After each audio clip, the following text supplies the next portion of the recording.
when you first got there, who was in the building? Flex, of course. Bugsy was on middays. Ed Lover, Dr. Dre with Lisa G. I remember. And were they in the morning? Al something was in the morning. Yeah. Angie was on after. It was morning show. No, when I first got there, sorry, it was morning show. Bugsy, Wendy Williams, Flex. Wendy Williams on Hot 97? Yes. Damn. And then Angie started, or no, Angie came after Wendy because their timing was funny, and then Flex came on later. And then Wendy left, and then it was just. Why did she leave?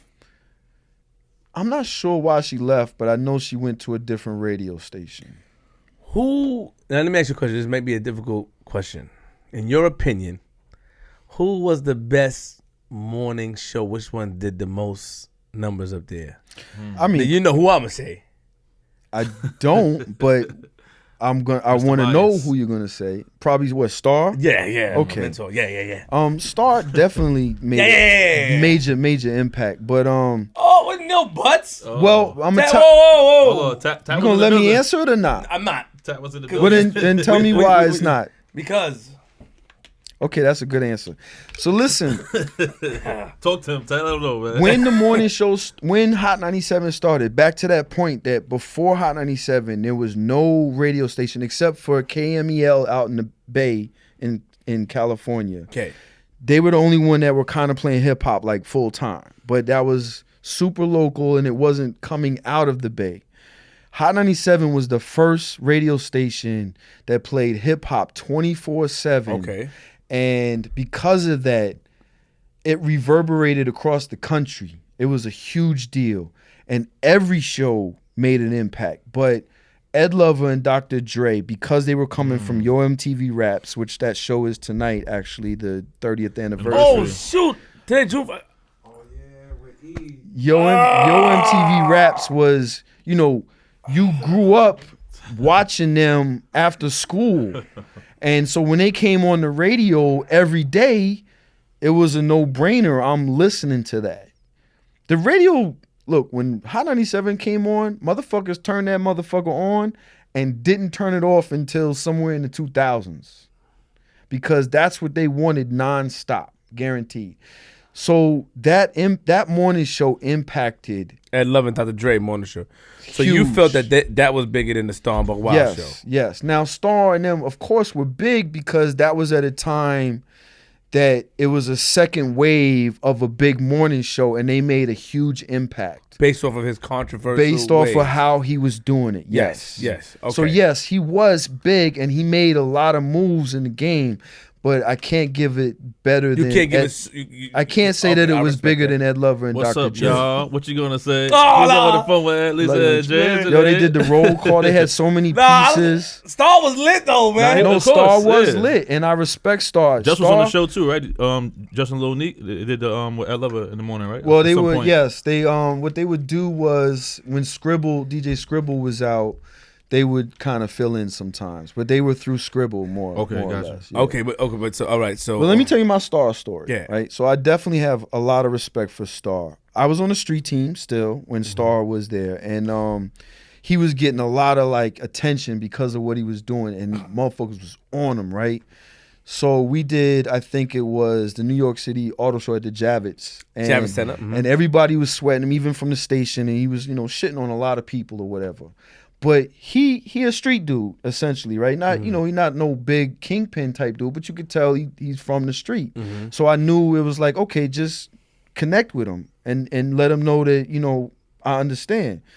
So I was one of the only people that went up and was like, hey, I'm Tat from the street team. He's like, yeah, all right. And he tried to pull his hand away, and I grabbed it, and I was like, no, I'm Tat from the street team. And he looked, he's like, oh, okay, respect.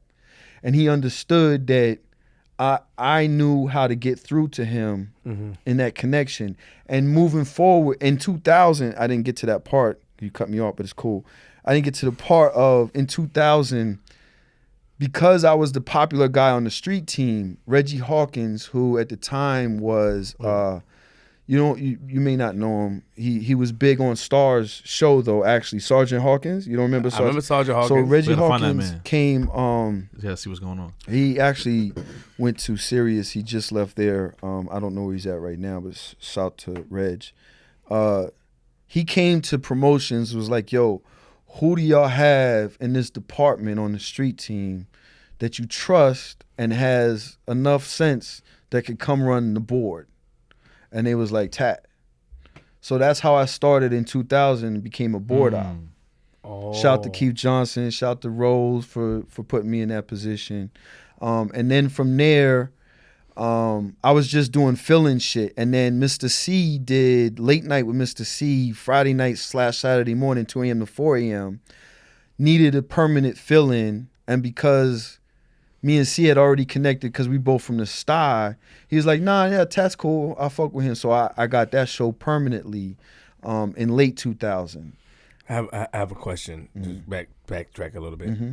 Do you remember when they played the Aaliyah's plane thing, Star Up There? Do you remember that time? Yes, Were you in the yes. building at the time? I was not physically in the building that day, but yes, I was. How mad were they up there? Were they mad initially, or they mad at the backlash? I think they weren't mad at all. Oh, They understood what Star was. They understood what he was doing. The fans were mad.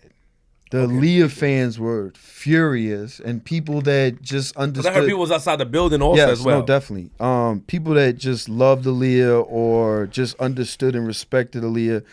The backlash was crazy because of that. But the building itself was like, this is what he does, so we had to expect this. Yeah, no, I didn't hear any upsetness. At the time, Tracy Claudery was program director. Shout to Tracy. Okay. Yes. So nobody was mad at the time because there was a rumor saying that he got fired because of that, but he always said that he never got fired because of the Aaliyah situation. No, he did not. Yeah. Okay. I don't remember specifically why he got fired, but it definitely wasn't. I don't think he said he got fired. I think he left. He said. I don't know if he said he got fired. I don't know. I don't know. I don't know. That's what he said. I don't know. I think he said he get fired from 105. I don't know if he. Tat, what the fuck, man? Tat, what the fuck, man? All right, let's move on. All right, so yeah, Mr. C, you got the job. Right, so I was running Late Night with Mr. C, and then was doing that for a while. Because back then specifically, because Hot was still so hot, you couldn't just move up. You had to put time in. So I was doing that for a while. I actually did that the night my son was born. I did my 2 to 4. Okay. Got home, checked in with baby mom. I was like, yeah, I'm tired, I'm going to sleep. She's like, oh, my water just broke. I'm like, yeah. She's like, nigga, my water just broke. I was like, oh, fuck. And it was a snowstorm. So I had to like go over to her crib and then drive down to Brooklyn Hospital in a nasty hoopty. And my son was born right after I got off with Late Night Mr. C. Awesome. What's your relationship with Ebro? Me and Breeze are cool. Y'all good? Yeah. I've been hearing some things. I'm They not ask me sure. that all the time, bro. I get asked that all the time. I was just wondering If what? if y'all good. Ebro and myself? You and Ebro, yes. Are you and Ebro good? Yeah. Me and Ebro's We're good. damn near brothers. We don't look alike? Yeah, you look similar. Yes. That's why I asked you that question. Yes. Ebro's cool. You know, we good. I spoke to him, saw him, had Okay. a conversation with him. Okay, Yeah. good. I know that the situation that I conducted up there caused a lot of stir. Not really a lot, A but lot of interest. I had a lot of people hitting me up. Yo, is that real? yeah, I said, well, it's flip. You tell me. a lot of calls. I mean, it could have potentially messed up the situation that I had going on up there. I think people in the higher ups. I know Patricia Robinson. I did a show with her. Shout to Pat. Yeah, shout out Miss Pat. And I know Mike was telling me a lot of people were concerned. Yeah. On a higher scale. Not that, because they did warn me I didn't want anything to go on at that with the sponsors and stuff That there. particular day. Yes. I had a conversation, but the way things crumble, but a lot of people, he said it was a little crazy. Not bad, but it was It crazy. just, you could He tell. said, Are you snitching? What you snitching, man? Come on, man. No, I get where he's coming you from. can't snitch, No, but man. I get where he's coming from. When you get that backlash and you have that information where you know it's not you, Can't snitch, and you bro. want to say, "Yo, what the fuck? It ain't us," you know. But nah, I get it. No, I get it. But you can see I can see how it played out on camera, to me. So I kind of knew how it happened. Okay. But a lot of people don't know and didn't know, so they were wondering. I mean, Ebro and I, like I said, there's a video that I have in my phone that I never put out of a couple of years ago, being on Governor's Island when I first met Ebro. I mean, he's from before that. And we discussed this when we saw him in the parking lot. You know what I mean? And I addressed it. I said I felt you act funny because I had an argument with you about Star because I was telling him, and it's I would not play it, and I told him I deleted him and it. Star got issues. Yeah, but they met. He said they had lunch a couple 2 years ago. Okay.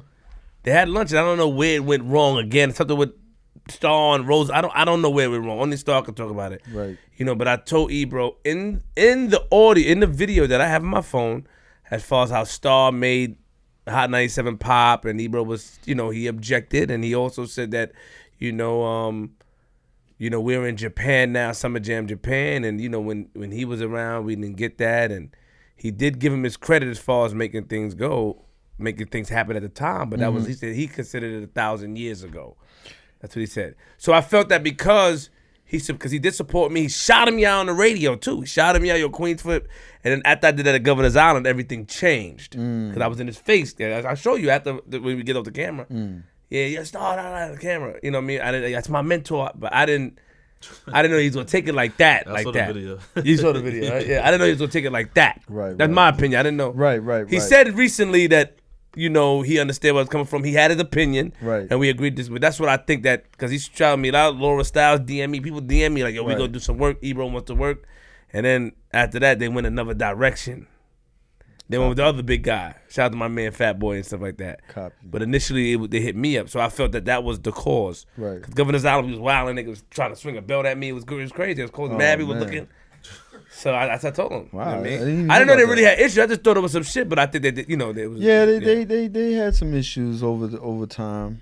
I mean, look, that's what's going to happen when you have big talent and a guy that's in charge that is accountable for how things run. Understood. He has to do things a certain way, and then Star is very talented, but he didn't want to do things a certain way. And he was a program director when Ebro. Yes. Oh. He might have been a MD/APD, but he definitely Ebro's very passionate. Loves the brand a lot, so he definitely anybody from Hot. It's a thing where it's us against everybody else sometimes. Because we're there and we are passionate about the brand, and knowing what it means in the whole picture of hip hop history. Sometimes, especially in the last 5 years, people don't look at things like that. Specifically, when Power came into the game, people were like, "Oh, this choice," and we looked at it like, yeah, but they're bullshit. Like they just started. We got history. Like whoa, slow down. Slow down. When they started. Slow down. Now they've done some good things. Yeah. Make sure you acknowledge that. But they are second rate compared to Hot 97. Wait, how? What, rating wise? What? For most of the I think they're syndicated, aren't they? Well, if you're talking about the morning show, that's one thing. I'm talking about the whole radio station. Are they syndicated? Their morning show. and Angie. Let's go.